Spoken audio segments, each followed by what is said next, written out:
Good day, everyone.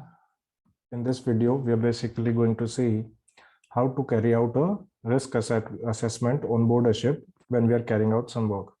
So I'll be using a generic form to explain how this risk assessment is carried out. Now, this risk assessment should be carried out because on the ship, there are many jobs, many work which are very hazardous, and people can get injured or some kind of an accident may happen. So accident is basically an unplanned event which results into some kind of a personal injury or some kind of a material damage. So in order to avoid that accident, we need to carry out a risk assessment before carrying out some work. In fact, it is always said that, okay, there are two risk assessments. Let's say one is formal risk assessment. Some jobs, particular jobs are identified on board the ship that before we do those work, we have to carry out a formal risk assessment, which is carried out on a paper. Now, apart from this formal risk assessment, also before we carry out any work on board the ship, we should always carry out an informal risk assessment. Before starting the job, we should stand there and we should try to understand what is the risk associated with that job, what will be the result if that risk is not reduced, and what is the corrective action which is taken to reduce that risk. Okay, for example, a normal chipping and painting work on deck of a ship. Before carrying out that chipping, we should always think that what will be the risk in carrying out this work. It's a normal routine job. The risk is there may be flying particles of rust which may enter the eye and may cause an eye injury, and the corrective action is that we're going to use a safety goggle for that. And this is normal thing. I mean, before carrying out any work, we should carry out this risk assessment. Risk assessment is basically carried out by the head of the department or the safety officer before carrying out any kind of work. So let's use this form and see how the risk assessment is carried out. So first we'll fill up this form. So let's say the name of the ship. You can write here the name of your ship. For example, it is motor tanker ABC. So you write here motor tanker ABC. Then the record number, that means the risk assessment number. Let's say it is risk assessment number 100 of the year 2022. Current risk assessment date, or the date on which you are carrying out a risk assessment, you can take the current date. For example, if today is 7th of February, you can write here 7th February 2022. The last risk assessment date when it was carried out, let's say, for example, it was carried out 1 year before or 1 month before, let's say, so it was carried out on 07 January 2022. And the work activity which is being assessed. So the work activity is basically the job which you're going to carry out. For example, you can take work on the forward mast of the vessel. So you can write it foremast or forward mast. And then we'll say, is there any alternative method to carry out the work? If there is any alternative method which there is risk is less, we are going to use that alternative method. If there is no alternative method, then we're going to say no, there is no alternative method, and we're going to use this method only. So if yes, please provide details. So there is no alternative method to carry out this work. So we are just going to write here not applicable. And then the risk is assessed by whom? So it's working on the mast, so safety officer. Normally on board the ship is chief officer. There can be any other officer designated as a safety officer. Let's assume it is chief officer. So it will be chief officer. You can write down the name, whatever is the name, so ABC. And if it is work on the forward mast, so basically it will be the electrical officer or electrotechnical officer who will be carrying out the work. So ETO XYZ will be involved into this work. Then there will be somebody to help them, and it can be an AB or OS. For example, let's say it is an AB XZ who is going to help this person to carry out the work. Or maybe there is another person involved, so maybe bosun is involved, so you can write the name of the bosun, AB. See, whatever is the name of the bosun, and you're going to write here these people are involved in carrying out the work. Now we have to understand here that the risk assessment is not to be carried out by only the person in charge of the operation. It has to be carried out by the entire team which is involved in the operation. So you have to write the name of the entire team. They have to sit on a table, and then they have to carry out a risk assessment. So what method is to be utilized and why? So for example, this is work on the forward mast, and you can write in the bracket, let's say it is changing of the navigation light. So right here in the brackets, it is change of navigation light. Maybe it is fused, so you're going to write here navigation bulb or navigation. Okay, so we'll use it, we'll write navigation bulb. Then what method is to be utilized and why? So the method utilized is to climb the main mast, to climb the forward mast and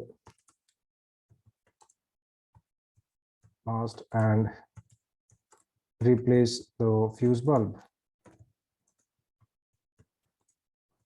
So this is the method utilized, and why is because there's no alternative method. This is the only method which we are going to use. Validity of the risk assessment, let's say it is a dynamic risk assessment, it is going to change every day, so we can say it's valid only for that particular day. Or normally the generic risk assessments are valid for a year, but we can write here, so it's valid for 6 months or 4 months or 1 day. We're going to take it as it's valid only for 1 day. Next time when we're going to carry out the work, we'll carry out a risk assessment again, so it's only for 1 day. So it's 7th Feb as of today, so we write the date. The next is we have to identify the hazards. Okay, all the hazards in doing that particular work we have to identify. For example, what is the hazard in working at a height? Because this is work at height, you're climbing a foremast. So the first hazard is definitely going to be fall from height. This is one hazard which is there. What can be the other hazard? The other hazard is maybe the tools which are being carried by this person who is working on the foremast may fall down. So hazard is tools falling down. What else can be the hazards? So person can fall down, tools can fall down. Any other hazard which can be there, we have to identify that hazard. Okay, so there can be n number of hazards depending upon the work. Then let's take, we're not going to discuss the number of the hazards that we can identify. We're just using one hazard for an example, that's fall from the height. So we use this example. What will be the potential consequence of this hazard? Potential consequence of this hazard will be injury or personal injury. So you can write here personal injury, because if somebody falls down, basically he's going to get injured. So this will be the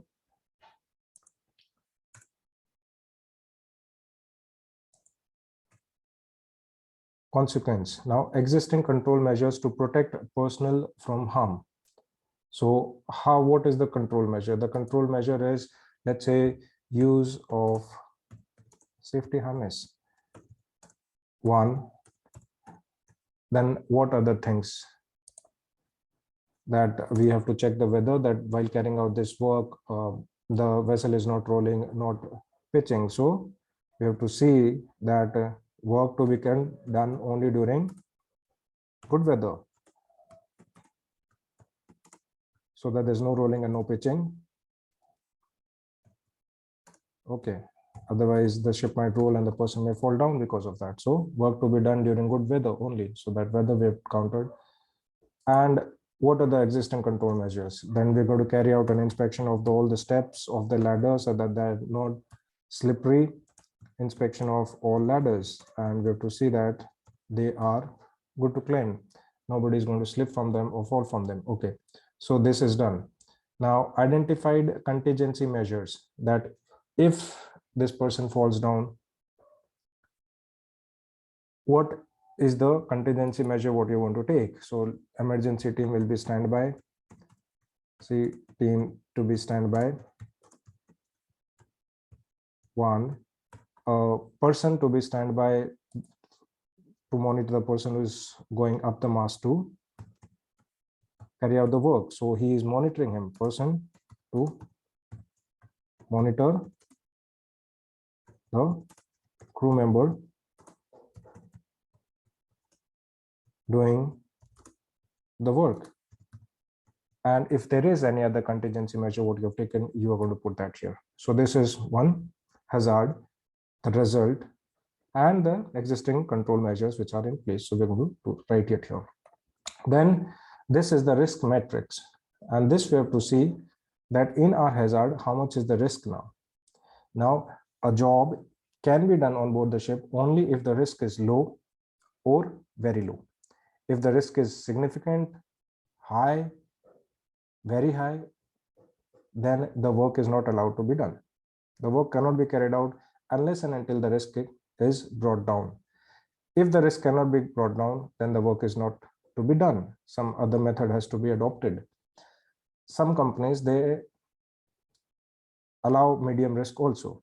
So we have to see in this risk matrix what is the risk. For example, there will be two things, likelihood and severity. Severity and likelihood will give us how much is the risk. For example, now in this case, the first hazard was fall from the height. So what is the likelihood of a person falling from a height in this case? There, we have to see that in past how many accidents have happened like this.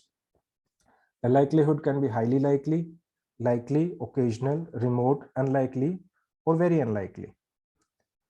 In our case, so we can take it as remote in this case, or unlikely. I mean, a person is going to be very careful when he is going to climb up the mast. So we can take is that the likelihood in this case will be very unlikely. So you will write here hazard number 1, which is fall from the height, likelihood of the harm. So likelihood is very we write it here unlikely.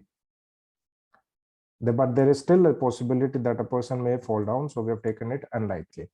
Severity of the harm. If the person falls down, then what is the severity? Severity can be minor, moderate, severe, major, critical, disastrous. Now it depends from where he's going to fall. If he falls from the top, it can be disastrous or it can be critical, but let's assume it is going to be disastrous if a person falls down. So the severity of this harm is going to be disastrous. So what is the result? We'll see likelihood, unlikely here, and if we go to this column, disastrous, then it is medium. So the risk factor is medium in this case. But now it depends upon the company whether they allow the work to be carried out with medium risk or they don't allow to be carried out with medium risk. Or otherwise, then we will have to take the further control measures. Okay, so section 3 is additional control measures. So further risk control measures for hazard number 1, which is fall from the height. The further control measures can be that we have rigged a safety net. This is additional because medium risk is not acceptable. So we have rigged a safety net that even if the person falls down, he's fall down on the net. Rigged a safety net. And who's the person allocated? It will be bosun, let's say, bosun, whatever is the name of the bosun. Remedial action taken since we have carried out on this risk assessment on 7th Feb, on the same day before carrying out the work, we have taken this remedial action. Now, what is the likelihood of the harm rigged after rigging a safety net? Likelihood of the harm is going to be the same, so which is unlikely, and severity of the harm now will be reduced. If you go back here, if the person falls down, he's basically going to fall down on the safety net. So the severity will be reduced. If he falls on the safety net, either it is going to be minor or moderate. It cannot be severe, major, critical, disastrous because it's going to fall on a safety net. So either going to be very low or low. For example, now in this case, let's say it is low. So we'll write here severity of the harm is now low. And then we're going to see what is the risk factor now. If you see unlikely is here, and if you go to severity, which is minor or moderate, so let's assume it is moderate. Okay, if we go to moderate, then both severity and likelihood come and they match here. So it is low. Now it is reduced to severity of the harm. We will write here moderate. Moderate. And risk factor has now reduced to low. And then the review date. What is the review date? Since the same day you are carrying out, you can write here as 07 only. Or if you're carrying out the work again, then you have to write a new review date. So this is for hazard number 1. Now the risk factor is low and the work can be carried out. This is one example. We have taken only one hazard. We will take some other hazard also, like tools falling down. So if the tools fall down, what is going to happen? Again, if the tool falls down, there can be personal injury to the person who is standing down to monitor the person who is going up. So it will be personal injury. Existing control measures to protect personnel from harm. We can write here, first is the person is wearing proper PPE who is standing down to monitor this person, and also stand away from the point where the tools are being heaved up. Second thing, and the next thing is tools to be lowered or heaved up in a bucket, or a canvas bag. For in our case, let's say the tools will be picked up in a bucket. If there are any identify contingency measures that what is going to happen even if it falls down, then we will say the person standing by and monitoring the present situation, how it is developing. So monitoring of situation